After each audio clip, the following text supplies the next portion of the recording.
Hari ni Cikgu Maira nak tunjuk korang macam mana cara pump tayar dekat petrol pump. Tapi ingat, Cikgu Maira buat sekali je. So korang kena tengok betul-betul. Okay. So, first sekali, korang nampak tak benda lah ni? Okay, inilah tempat pump tayar. Korang jangan cari tempat lain. Korang kena make sure benda ni betul dulu. Okay. Kalau betul, korang boleh guna.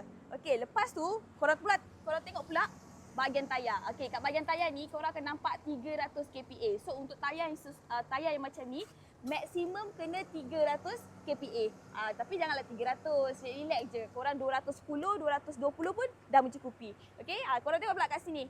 Korang dah set 210 ataupun 220, korang ambil bahagian ni. Lepas tu korang buka dia punya punat ni.